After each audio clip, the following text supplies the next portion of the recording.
Welcome to the New Thinking for a New World podcast, where we explore the most pressing issues that are challenging and changing our societies. We are looking for new thinking and new solutions wherever we can find them. Listen as host Alan Stoga, the Talberg Foundation's chairman, challenges his guests for analysis, ideas and actions. Together, we can help make our world at least a bit better. COP26 is perhaps the ultimate exercise in global power politics. Countries negotiating their futures as well as the future lives of their citizens. Massive commitments of money, potentially huge changes in how nations interact with each other, a global inflection point.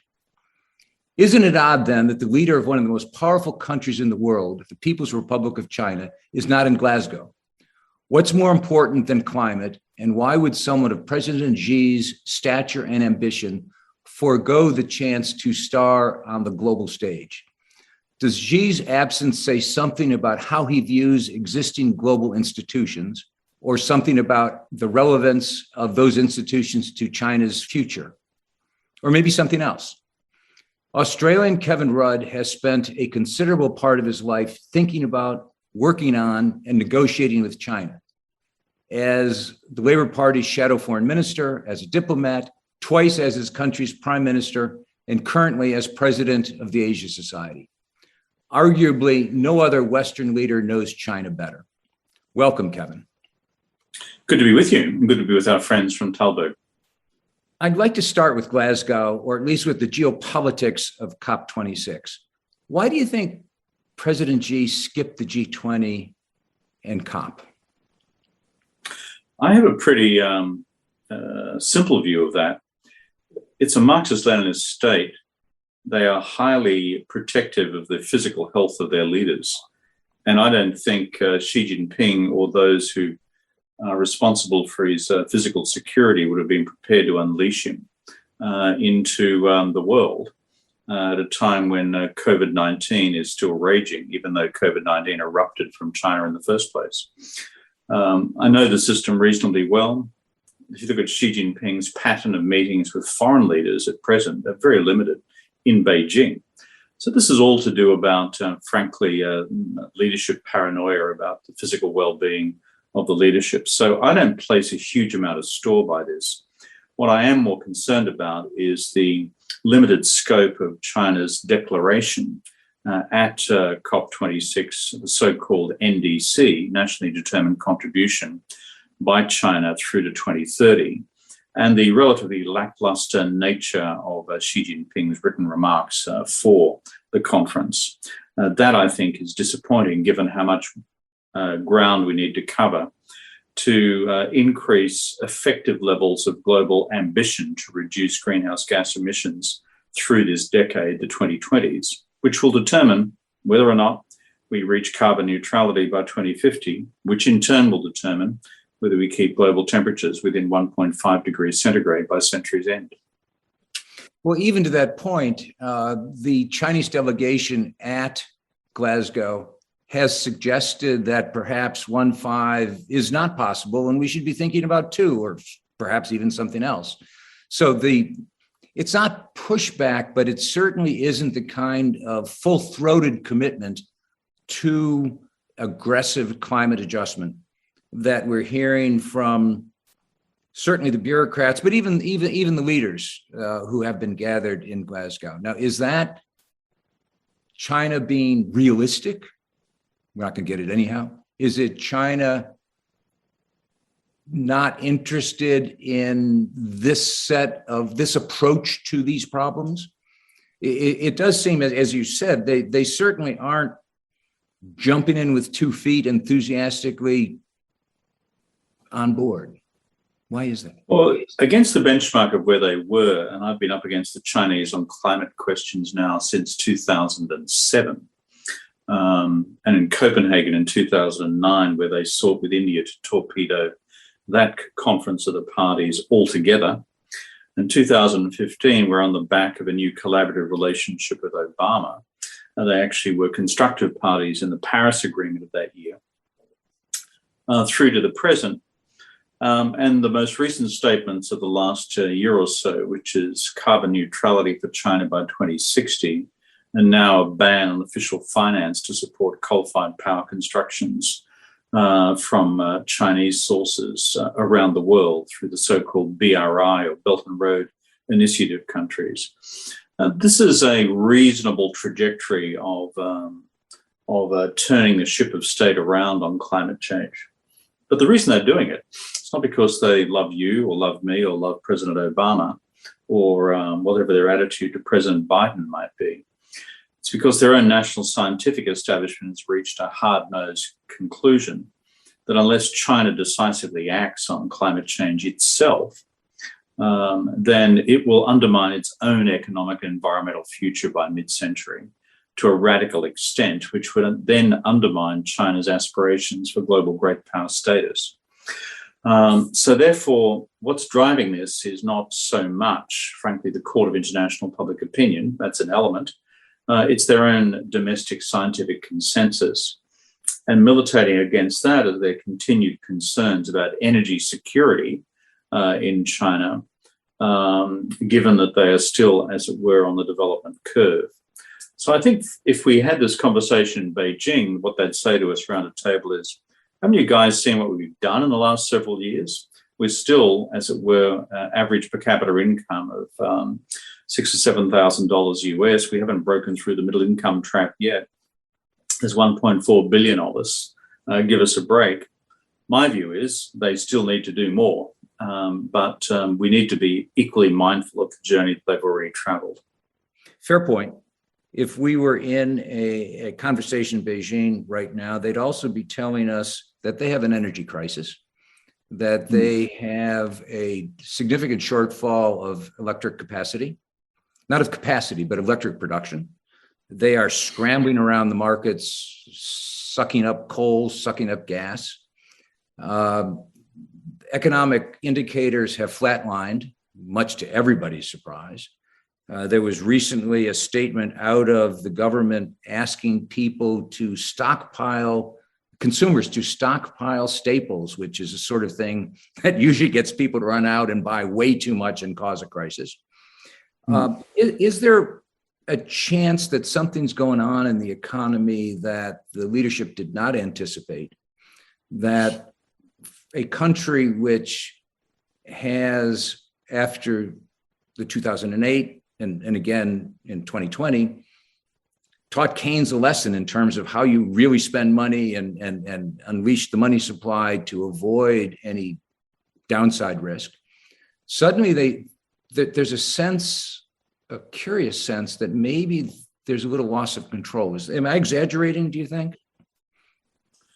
The debate about energy security in China is a perennial one when average growth rates for the last 30 or 40 years have been north of 10% for the economy, which means your additions to total installed capacity in the energy system has obviously had to proceed at that pace.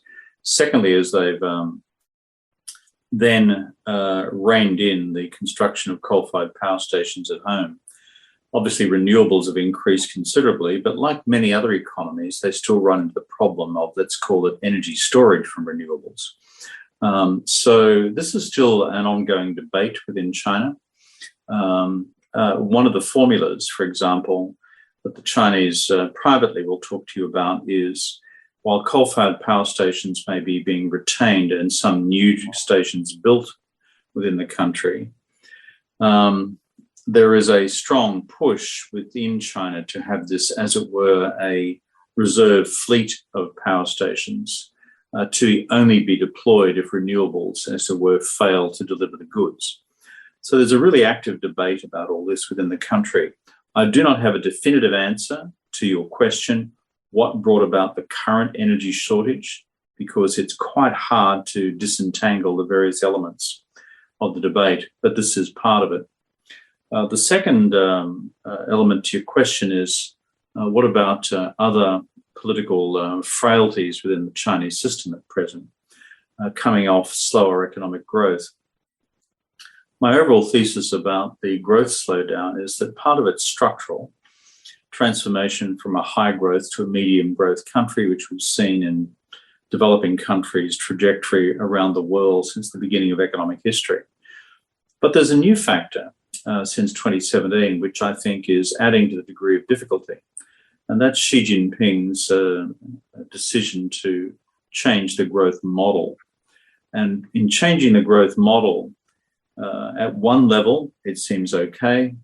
We're not going to rely upon an old model of low-wage, labour-intensive manufacturing for export, high levels of state investment and infrastructure as the underpinnings of long-term growth. Instead, we're moving to higher quality growth driven out of higher levels of domestic consumption, a more robust Chinese private sector, delivering greater growth into the Chinese services sector.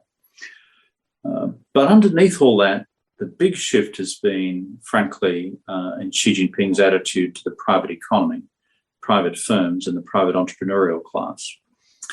And you've seen an overall pivot to the left within China's overall political economy structure. And as a result, private fixed capital investment is frankly not robust. Private business sentiment is not robust. And the private sector is not growing as rapidly as we're used to it growing in the past. So this grand ideological experiment of Xi Jinping occurring on the back of other deeper structural changes in the economy, in my judgment, will lead to a lower growth number. I've been saying that for the last several years before it became fashionable to say it, because the entrails have been there for us to observe since the 19th Party Congress back in 2017. And the data are, in fact, showing what you are describing. It's looking, literally, it's flat. The numbers are, as you know, are flatlining right now. Now, that may just be seasonal, who knows?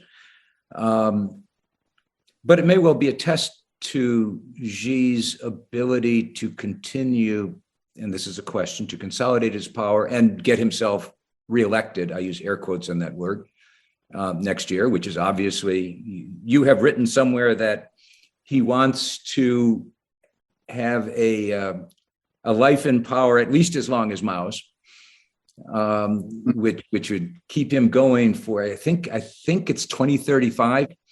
My operating assumption is 2035 is a reasonable number he'd have in mind. His mother's still alive, by the way. She's 92, and his father lived until he was 89. So the family genes aren't too bad. The family genes aren't too bad, but these systems, and you've pointed this out elsewhere, these systems have a tough time. They get rigid over time with single leadership. What would it take? What would he have to produce to sustain himself in power that long? What are the consequences for the rest of us of this person's desire and ambition to hold on to power for a long time? Well, how would he do it? And then secondly, what would its implications be? On the first question, on balance, if I'm looking at the 20th Party Congress next November, if I was going down to the local betting shop here in Australia, and in my country, we tend to bet on flies crawling up a wall, so and who will get there first, I think the money would certainly still be on Xi's re-elect. There's a reason for that. His purges of his political opponents within the party over the last 9 years have been forensic and taking out anyone who would actually raise their voice against him effectively. And secondly, never underestimate what the digital revolution and the artificial intelligence revolution has done for the powers of the Chinese security establishment, focused internally, and that is to monitor people in terms of any possible dissent against his leadership. It's still at the same time, he's going to continue to have to produce positive economic outcomes. So if you were to ask what I think his principal vulnerability would be, is if growth really slows on a sustainable basis, then this would pose questions as to why did you depart from the Deng Xiaoping model, which served China so well, effectively from 1978 through until 2017. Why did you embark upon this new period of what's called Xi Jinping thought on socialism with Chinese characteristics, which is the snappy phrase now to discover the new ideological orthodoxy? The third one, which would need to go right for him, is continuing to fan the flames of Chinese nationalism, but without actually crossing over the line into crisis, conflict, let alone even war with the United States or Japan, because that could be, frankly, a bridge too far for the Chinese Communist Party at this stage. Having said all that, I still think he'll get across the line. And I think for the United States and for its allies in Asia and in Europe, Xi Jinping represents the single most formidable challenge to the continuation of American global and regional power that we have seen. And I include in that the comparison with the old Soviet Union. What do climate change and jazz greats John Patitucci, Terry Lynn Carrington, and Joe Lovano have in common? Tellberg's Jazz for the Planet. Listen and watch them perform new music about the climate and about climate action at jazzfortheplanet.org. You have argued elsewhere that it would have been reasonable to expect a warming of relations between China and the United States when President Biden took office. After all, Biden was committed to throwing off whatever Trump had done. On the one hand, the people who populate his security establishment, his foreign policy establishment, were all known. We use the word moderates in quotes, but moderates. Secretary Kerry was clearly trying to push climate to the top of the list, and climate demands cooperation as opposed to confrontation. There's a long list of things that would have argued for a shift back towards a more collaborative environment in terms of the U.S.-Chinese relationship. And then Anchorage occurs. And we have the first important meeting between the two sides, and it's a mess, to be polite. And it's gone downhill since then. So we have President Biden in Glasgow continually talking about the Chinese mistake of not coming, that they're not doing they're not pulling their weight. Really quite aggressive.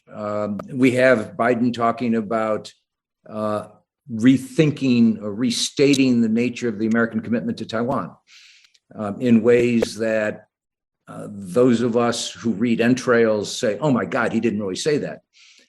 Whereas most of mankind probably didn't notice that he said that. But there is clearly this, and the Chinese rhetoric has moved also apace to become harsher and harsher. I guess the question, is it real or is it Memorex? Is there a real worsening of the relationship, do you think? Objectively, there is a real worsening of the relationship. And there are three structural reasons why this is occurring, which beyond the sound and fury of the daily media show, either in Beijing or in Washington, are important to reflect upon. Number one, China is more powerful than it was 10 years ago against any matrix of national economic power, whether it's the size of its economy, the size of its equity markets, the size of its debt markets, its technological evolution, the size of its military, the sophistication of its military, as well as a range of other, let's call it, measures of power. The Chinese use an old Soviet term, by the way. They use the term comprehensive national power, 综合国力, which is their attempt to put all the variables of national power into this giant baking tin, kind of mix it up, and then out the end side of the UNIVAC computer goes, blip, you are now the second most powerful world. Now, objectively, therefore, against those levers of power, China is infinitely more powerful than it was at the beginning of the Xi Jinping period, and certainly more powerful than it was when it signed onto the WTO back in 2002. Second structural factor at work is Xi Jinping. Leaders matter. I don't have a determinist view of history. Leaders actually matter. They make decisions which change the course of history, though they work within the ebbs and flows of structural movements as well. This guy is loud and proud about Chinese national power as opposed to his predecessor, which was hide and bide under Deng Xiaoping. And loud and proud means being out there and assertive of China's foreign and security policy interests in the region and the world, and about its ideological commitment to an authoritarian capitalist model, not their words, my words, as opposed to what they would define as the failures of liberal capitalism in the West. That's the second structural factor. The third is from about 2017, when H.R. McMaster was National Security Advisor, these changes in Chinese power and, let's call it, posture under its leadership then began to generate an equal and opposite reaction, both in the United States and many of its allies. And as a result, the other factor that's now at play structurally is America finding, as it were, the new ground station, the ground point for its own now changed national China strategy, away from 4 decades of strategic engagement to this new ill-defined era of strategic competition. So those are the structural factors at work. And that's why we have such Sturm und Drang in the US-China relationship. It's not just because we've got a bunch of wolf warriors running around the place mouthing off, or the odd indisciplined speech out of the administration.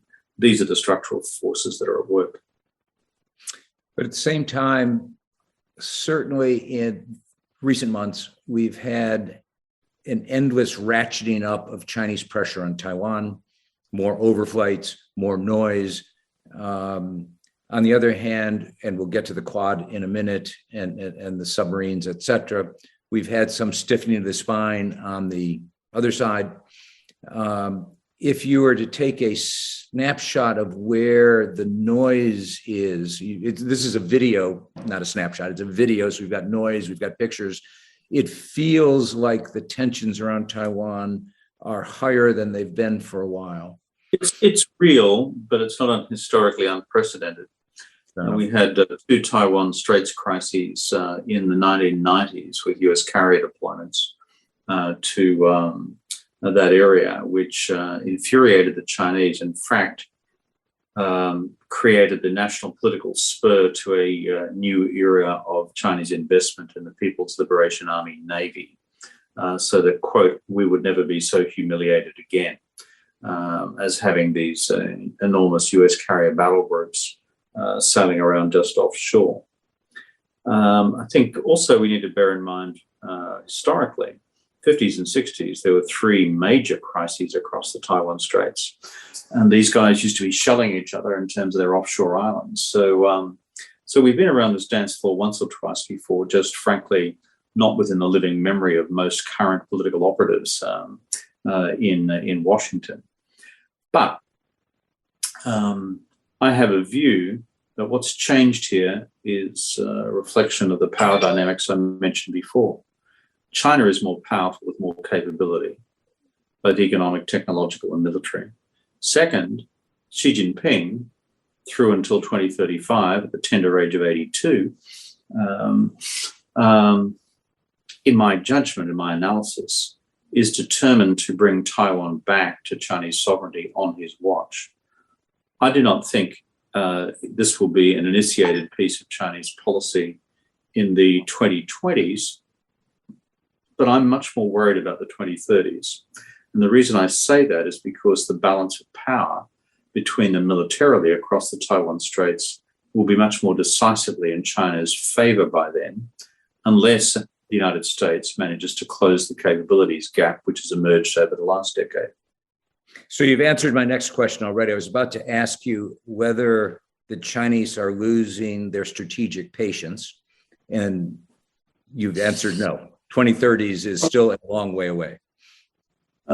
Losing their strategic patience in terms of simply pushing this off into what we in Australia would call the never never, which is just some point in the about when we expect Jesus' return. That is so far into the future that it's not calculable. No, Xi Jinping, I think, is moving the Chinese system towards timetabling. But my sense of timetabling is we need to start getting worried late 20s, early 30s, rather than getting worried in 2021, 2022. Doesn't mean you can't have crisis, conflict, or war through accident, that is, misadventure, collisions, etc. And we know enough from Sarajevo to know how those sort of things get out of control. But that's different from war by design and intention. I'm more worried about that by the time we get to about a decade from now. So meanwhile, and one of the other significant developments or redevelopments is the Quad, is that there is this strategic conversation. You've been part of it for years, but it's rejuvenated. There's strategic conversation among the United States, Australia, Japan, India, which has a different tonality to it, it seems to me now, a different urgency to it, has the very specific submarine deal as sort of part of it, although the UK nuzzles its nose in there to make it more than a Quad, I guess. You have talked about the potential significance of the Quad, potential is the key word there, I think, as more than just an Asian NATO. That is something that could be potentially really quite broad. How do you think about the Quad's potential, at least? And are we smart enough to realize it? Yeah, the Quad has evolved in two phases. The first phase was back in 2007. There's a bit of a thought bubble from Shinzo Abe, then Prime Minister of Japan, when he was in office for 12 months that year. But ultimately was not supported by the United States or by India or by Abe's successor, Prime Minister Fukuda, or our own government in Australia. So Quad Mark 1 didn't go anywhere. Quad Mark 2 was effectively rebirthed a couple of years ago. And of course, it reached its zenith within months of President Biden taking over, when you had the first ever Quad summit. And we had the first physical summit in Washington not long after the General Assembly meeting in September in New York. I think if you look at the scope of Quad Mark II, what has been the big change? The big change has been India.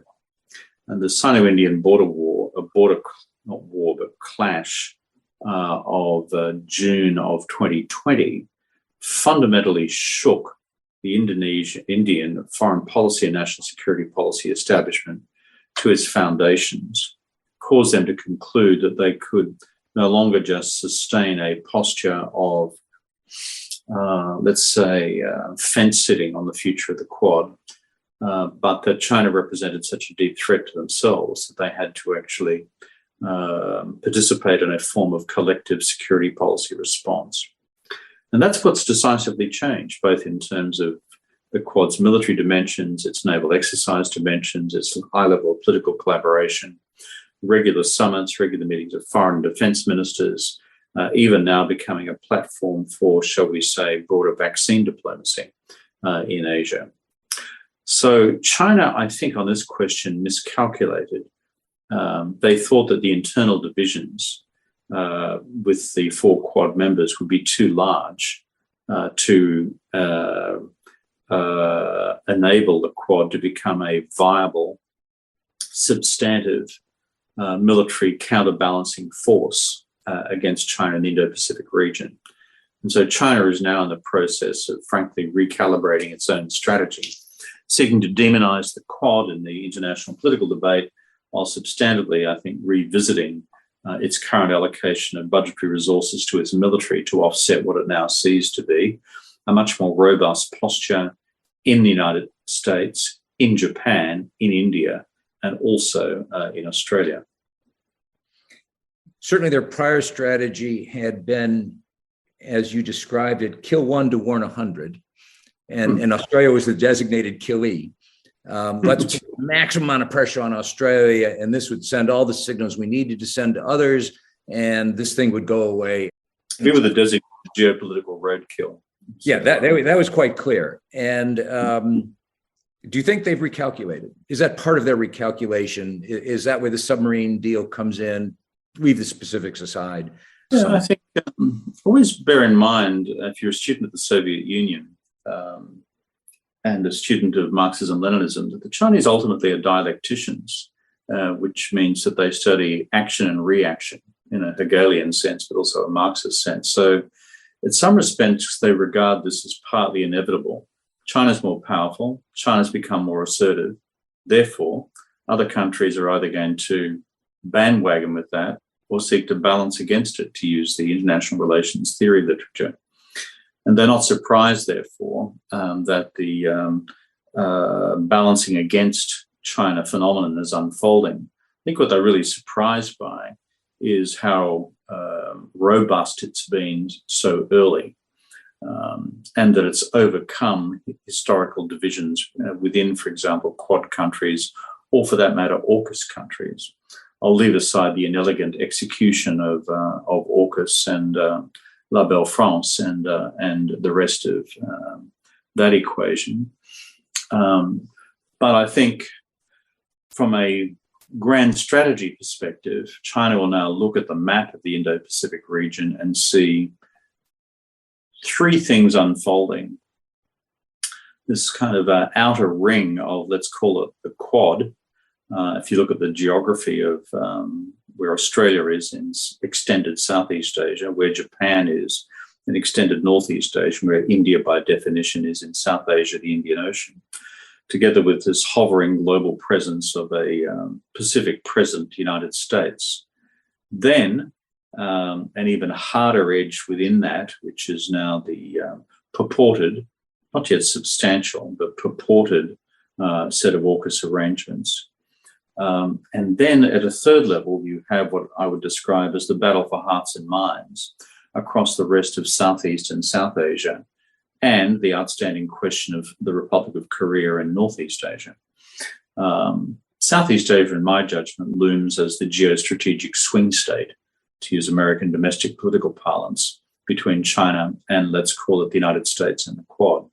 And that, I think, is where a lot of the political and economic and foreign policy action is underway as we speak. And this, I suspect, is where the Chinese need for Taiwan works against them. It actually hurts them in many of those places because they can't separate that from their history. But let me just end by asking you the question that interviewers have to ask. What would most surprise you that if you woke up tomorrow and the headline said, what? What do you worry about, in other words? I worry about two things.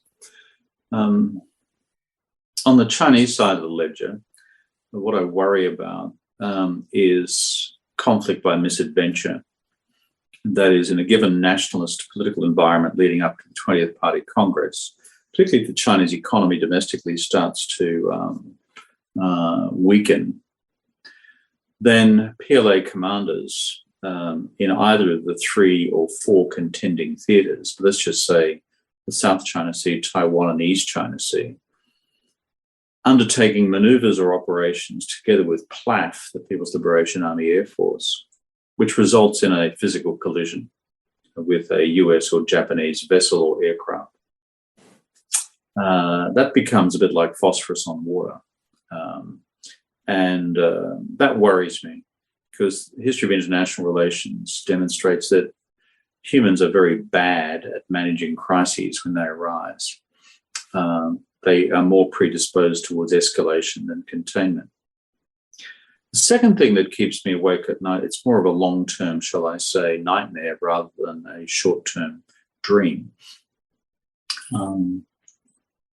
is America still being out to lunch on the question of global free trade.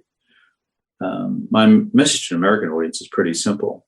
If you guys in the United States think that you can develop a grand strategy for dealing with China's rise and excise trade from that equation, or your global economic leadership from that equation, then you've got rocks in your head. And America's power in the world is not just derivative of the fact that militarily you were the decisive force in securing the outcomes in the Second World War. Not just that you set about building a bunch of global institutions, but you also led the global economic order. But when you've got this protectionist takeover of the Congress, both with Republicans, traditionally the party of free trade, and the Democrats, even harder line on this question now, and think that somehow we can run a coherent global and regional China strategy while conceding greater Asia to the Chinese economy. Well, as the Congress seeks to out-protectionist each other, and the Trans-Pacific Partnership dies, and other free trading arrangements in the region and the world die because it's all too politically difficult as you seek to get yourself reselected to run for the Democrat or the Republican Party in a congressional primary somewhere or other, whether it's in Boise, Idaho, or in the Bronx or in Brooklyn. Then guess what? You actually hand the strategic game to China on a platter. So that's the longer term, I think, nightmare which your friends, partners, and allies have around the world, that you guys clock out for crude domestic politics on global trade and economic leadership, rather than being the global leaders of free trade, which you were for such a long period of time. It is a fear. I fear it's a prediction. And I think the next time we talk, we'll start with rocks in our heads, because I suspect that's a mind that has a lot in it to be discussed. So thank you very much for this conversation. And let's hope that your prediction that, absent a mistake, we've got a while to work this one out is a good one. Thank you very much, Ken. Good to be with you. Thank you for joining us. Please rate our show on Apple Podcast and subscribe. Meanwhile, you can find us on Facebook, Twitter, and Instagram, or you can subscribe to our newsletter at tallbergfoundation.org to learn more about our work. That's TALLBERG foundation.org. Thank you, and we'll be back again next week for another episode of Tallberg's New Thinking for a New World. This podcast was brought to you through the generous support of SNF, the Stavros Niarchos Foundation.